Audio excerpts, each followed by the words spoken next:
इस फिल्म में दिए गए स्टेटमेंट्स पार्टिसिपेंट्स के ओपिनियंस हैं। व्यूअर्स अपनी समझ से काम लें। जो तब एफएसबी के हेड थे और इसमें उनका साथ दिया प्रेसिडेंट पुतिन ने। सब कुछ आधी रात को शुरू हुआ। उनकी तबीयत बुरी तरह बिगड़ गई। वो बात नहीं कर पा रहे थे क्योंकि उनका गला दर्द कर रहा था और सफेद पड़ गया था क्योंकि अंदर सारे टिश्यूज डैमेज हो चुके थे। फिर मैंने उनका हौसला बढ़ाने के लिए उनके बालों को सहलाया तो देखा कि उनके काफी सारे बाल मेरे ग्लव्स पर थे। वो साशा की जिंदगी के आखिरी 2 दिन थे। 23 दिनों तक, शुरू से लेके एंड तक, वो लगातार टॉर्चर सहते रहे और जब उनके यूरिन के सैंपल्स कलेक्ट किए गए तब पता चला कि उसमें पोलोनियम पॉइजन था। सभी दंग रह गए। पहली बार ऐसा केस इन्वेस्टिगेट हुआ जिसमें किसी को रेडियो एक्टिव मटेरियल से मारा गया हो। लिटविनेन को जाते जाते एक स्टेटमेंट छोड़ गए हैं जिससे पता चलता है कि उनकी जान किसने ली है। आप एक इंसान को तो चुप कराने में कामयाब हो सकते हैं, लेकिन पूरी दुनिया से बगावत की पुकार गूंजेगी मिस्टर पुतिन। पूरी जिंदगी आपके कानों में गूंजती रहेगी। लोगों का ये जानना जरूरी है कि उन्हें जिंदगी से कितना प्यार था। He was full of life, सबकी हेल्प करने वाले, आम इंसान की तरह, normal person. He never expected maybe to be a hero. मैं चाहती हूँ कि सारी दुनिया ये जान ले, रशिया पुतिन नहीं है और पुतिन रशिया नहीं है।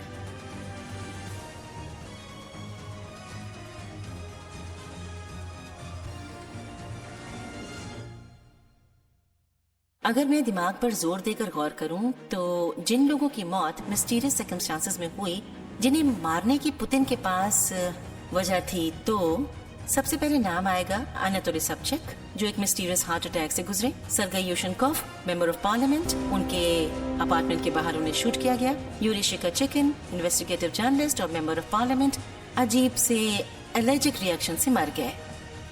स्टानिस मार्केलेव एक ह्यूमन राइट्स लॉयर थे और अनास्तासिया बार्बोरोवा जो उनके साथ चल रही थी। Natalia Estemirova, Chechen human rights activist, अगवा की गई और उनकी लाश बरामद हुई। आना पोलोकोवस्किया, इन्वेस्टिगेटिव जर्नलिस्ट, जहर से मरने से एक बार बच गई और फिर उनके अपार्टमेंट बिल्डिंग में गोलियां बरसाकर उनकी हत्या हुई। ऐसा कई बार हुआ है कि एक वीक में मुझे 400 डेथ थ्रेट्स दिए गए हों। तो अगर मैं ये सोचूं कि मेरी जान खतरे में नहीं है तो ये मेरी बेवकूफी है।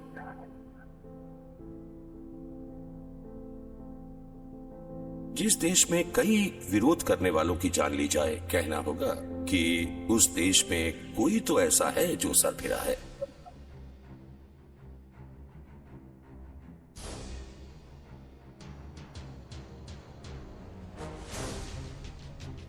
ज्यादातर लोगों की सोच ये है कि पुतिन एक तरह का मुजिक फिगर है। मुजिक का मतलब है देसी मुस्टंडा, कोई ऐसा सीधा सादा बंदा नहीं जो पेरिस या लंदन जाए, बल्कि एक असली रशियन। और रशिया के ज्यादातर लोग भी ऐसा ही लीडर चाहते हैं। उन्हें कोई माफी मांगने वाला लीडर नहीं चाहिए, उन्हें चाहिए एक टफ गाय जो आपके सामने आते ही आपके मुंह पर पंच मारने की हिम्मत रखता हो।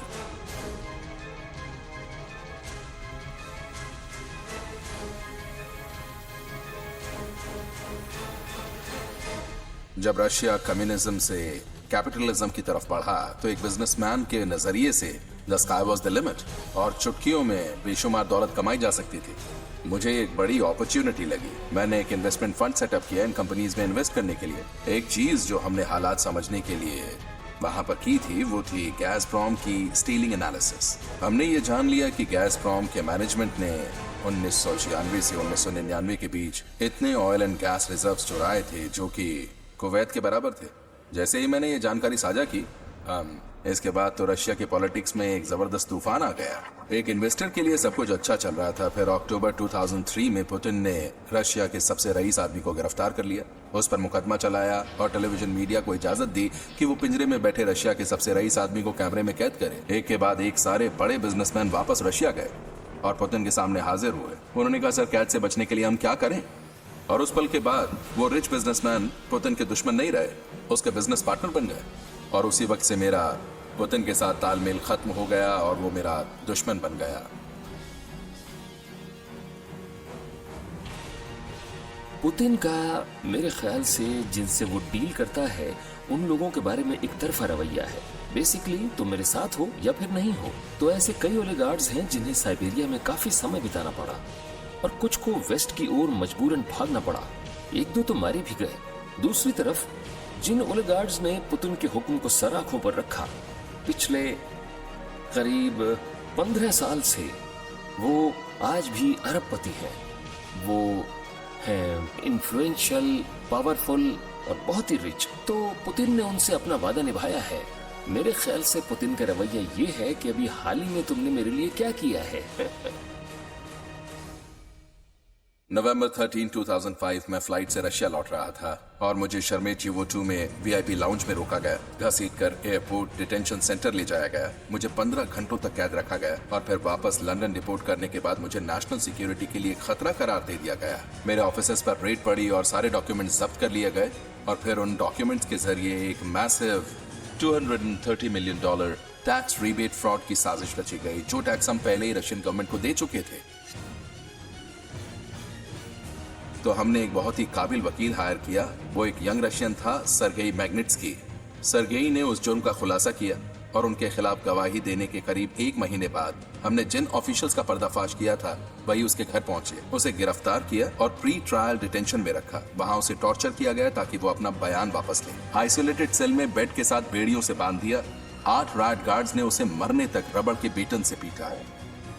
मैं सर्गेई मैग्निट्स्की को श्रेय देना चाहता हूं, जिनकी लाजवाब जिंदगी और दर्दनाक मौत ही कारण है, एक कैटलिस्ट जो आज हमें यहाँ ले आया है। पुतिन और उसके चमचे रशिया की दौलत चुराकर वेस्ट में ट्रैवल करते हैं। अपना पैसा वो वेस्ट में रखते हैं, बच्चों की पढ़ाई भी वहीं कराते हैं। तो मैंने एक तरकीब सोची जिससे कि वो लोग वेस्ट में ट्रैवल कर ही ना पाए और पैसा ना खर्च कर पाए, और इसे मैग्निट्स्की एक्ट कहते हैं अमेरिका में। पुतिन ने कहा कि उसकी पहली फॉरेन पॉलिसी प्रायोरिटी है कि वो मैग्निट्स्की एक्ट को रोके। ये बार पुतिन की हुकूमत की सबसे बड़ी कमजोरी पर हुआ था। हम एक सिग्नल भेज रहे हैं व्लादिमीर पुतिन को और रशियन क्लेप्टोक्रेसी को कि ह्यूमन राइट्स को इस तरह से अब्यूज करना बिल्कुल नहीं सहा जाएगा। बदला लेने के लिए पुतिन ने 2013 में मुकदमा चलाया सर्गेई मैग्निट्स्की पर, जिसे उसके ऑफिशियल्स ने जेल में ही मार दिया था। Put him on trial, dead. मुझे ट्रायल इन एब्सेंशिया बनाकर उसका को डिफेंडेंट बनाया गया। एक केज में 2 खाली सीट्स थी। वो एक बड़ा रशियन कोर्ट रूम था। वहाँ एक जज थे, प्रोसिक्यूशन लॉयर्स थे, वहाँ पर अपॉइंटेड डिफेंस लॉयर्स भी थे, बेलिफ्स थे, कोर्ट रिपोर्टर्स थे, गैलरी थी, कई सारे जर्नलिस्ट थे, और उन्होंने हम दोनों को दोषी पाया। रशिया के इतिहास में ऐसा पहली बार हुआ कि एक मुर्दा इंसान पर मुकदमा चलाया गया। सर्गेई को दोषी पाने के बाद वो उसके खिलाफ कुछ नहीं कर पाए, लेकिन मुझे 9 साल के लिए एब्सेंशिया मिला इन रशियन प्रिजन। अगर व्लादिमीर पुतिन मुझे मरवा सकता खुद पर इल्जाम लगे बिना, तो अब तक वो मुझे मरवा चुका होता।